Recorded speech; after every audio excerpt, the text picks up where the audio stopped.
you're given, that's how we live it. Don't be mad at the system, it's simply how we've existed. I hear a lot of people talking like they politicians and choose to be an accountant because it's safe in a business. Not because they want to do it, just because they heard it pays. And who the fuck wants to be poor knowing that's how we've been raised? Society is getting heavy, I can feel the weight. The pressure of success is like 100 million pounds of shit. How you guys doing today? It's Anthony Gangi. Welcome to another episode of Tier Talk. Check out what I got through my Facebook Messenger. So I have a question maybe you can put out there. I would like to know what suggestions officers have when a coworker has an alcohol problem or any type of substance abuse problem where it's noticed on the job. That's key. How does one effectively get that person the help they need? It's a tough question because there's an action that you may have to do which may conflict with how you feel about doing it or how others may make you feel about doing it. So when I posted this question onto my Facebook page, it was great to see that there were many who supported the right and needed action.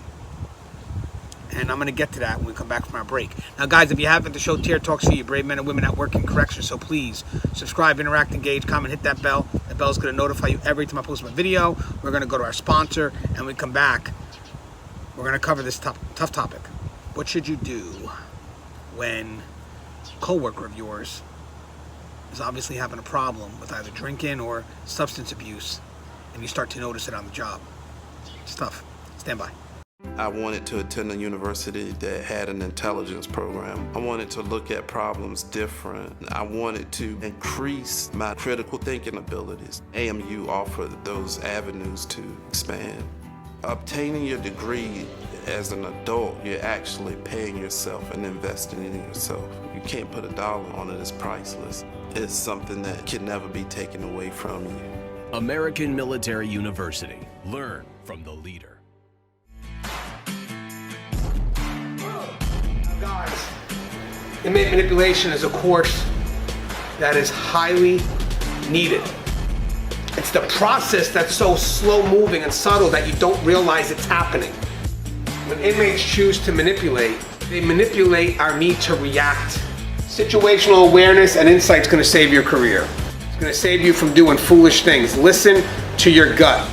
So the more insight we have, the more we can recognize what isn't so overt, and we can correct our behavior before we fall into a trap that we can't get out of. If you allow an inmate to pull you out of your prescribed role, you are opening up a door for a host of problems. Inmate manipulation, the psychology behind inmate manipulation. Available now. Link in description. Thank you guys for listening to our sponsor. You know, it's a very tough question. It is. Because there's an action you may have to commit to that you may personally feel is a violation of the trust that we're supposed to have with each other. But again, that trust is really based on a perspective. It really is. Because in the end, if I have a person that's coming to work, a coworker, who has these concerns, who has a substance abuse problem, who has an alcohol abuse problem, I need to do what I can, yes, to talk to that person, maybe communicate with them, see if I can get them to be motivated to self-report. But if that doesn't work, then I have to do what's right for me. Because in the end, if it's made evident that this person's coming to the job under the influence, there's going to be a point where I can't deny knowing that. And eventually I'll be the one held responsible. You know, legally there should be programs that each agency offers that if there is someone that suffers from an abuse problem, that if they're motivated to self-report and request help, the agency should be there to provide them with that help. That's what you want. You want to encourage that. Because again, you don't want people to hide it. That's the concern. You don't want people to hide that they have an issue.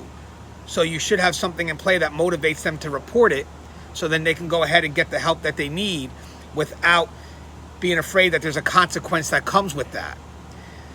But they have to be motivated to do that. And at one point, if that person is wasted or under the influence and they're coming to work next to me And I'm going to try to talk to them, see if I can motivate them to do the right thing. But if they choose not to, time and time again, and at that point, I'm not the one being selfish, they are. I have a career, and I have to make sure I do what's best by me at that point, because I can't deny knowing it anymore. So I'm going to take a very hard step forward and go to my supervisor and tell him this is what's going on. But again, that's only if I couldn't encourage that person to self-report and do the right thing. And I know that's what the dilemma is when I got this message. Because even though we feel that the solution is simple, it's not. Some of us will feel that we violated a trust between us and that individual, and sometimes our peers are not that supportive either. Sometimes the peers will say, well, don't be a rat. I don't think you're at a point now where you don't have a choice, though. You're at a point now where you're going to be held responsible for that person's behavior. So if that person doesn't want to change, well, you have responsibility in the role that you perform. Remember, your role is safety and security, and that person's actions now is violating safety and security, and you're in the know.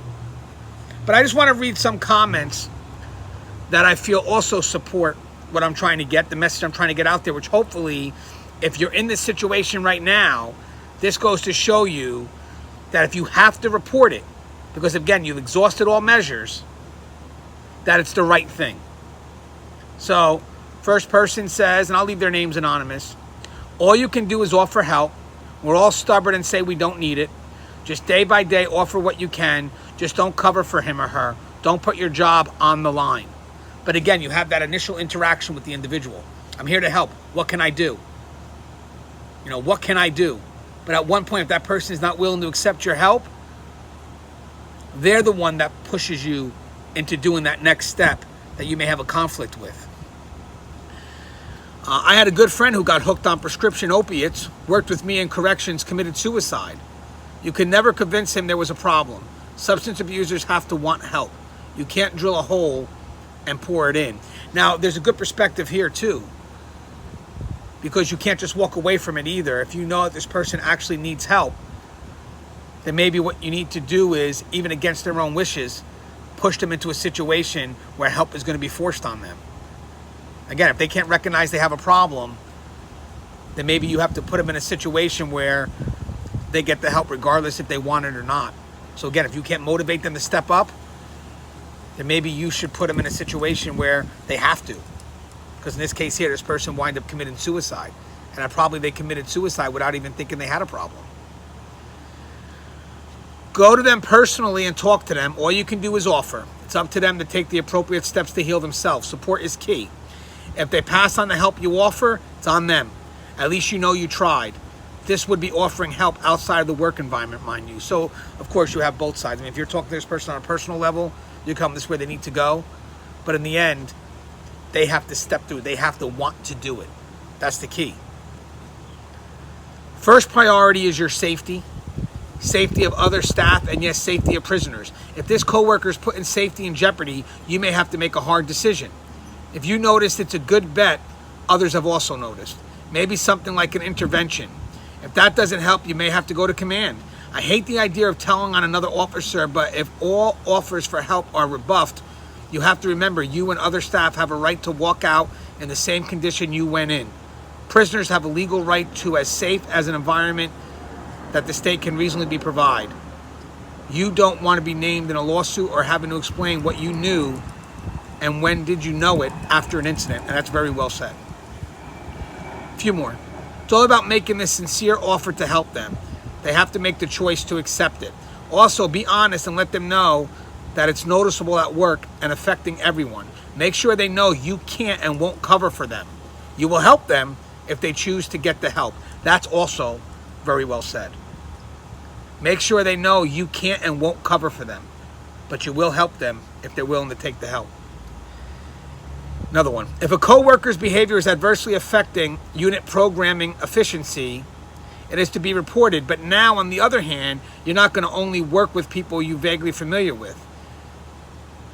You can be working with people that you are very familiar with, and this can be for 10, 15, 20 years. Say something to them.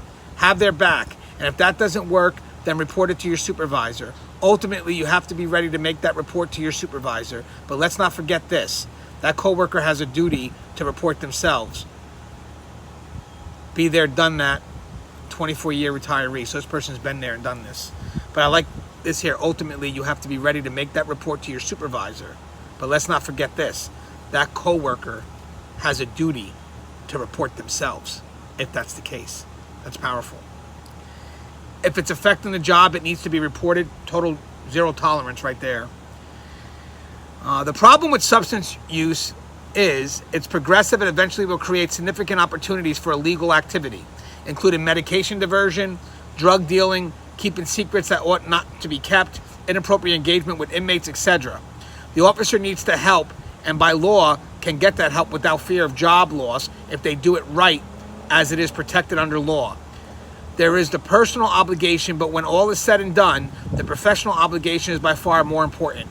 I say confront them and then go with them as they self-report it, or you then report it. Me personally, I don't want to spend time in a cell because I knew something like this was going on, did nothing, and then something goes down. I would be responsible by neglect. I would be responsible by neglect. That's powerful. I also like how they mentioned that this could also lead to illegal activities, which includes a very unfamiliar relationship with the inmates. And it does mention that the agency should provide help if that person is motivated to self-report. So I like that. Again, I really like that ending. You know, if you don't do something, you could be responsible for neglect, especially if they could prove that you knew. And last, speak to the rep if you have a union rep, if you have one. Have them make the move before someone from admin notices. Better to come from a friend and get help than from a white shirt. And there's truth in that as well. I would love your thoughts on this if you're going through it. Hopefully this helps. But also, if you're also facing substance abuse problems and you're bringing that to work, look how it's putting your peers into a conflict. Think about them. Think about how your actions are not just hurting you, it's hurting them. Eventually, in the long run, they're the ones that can get in trouble. Like that one person said, they could be charged with neglect if they don't do the right thing. So why don't you step up and do the right thing? Motivate yourself to self-report. And then we'll be with you every step of the way. As always, guys, the show is Tear Talk. If you haven't, please subscribe, interact, engage, comment, hit that bell. Bell's going to notify you every time I post a video. Stay safe.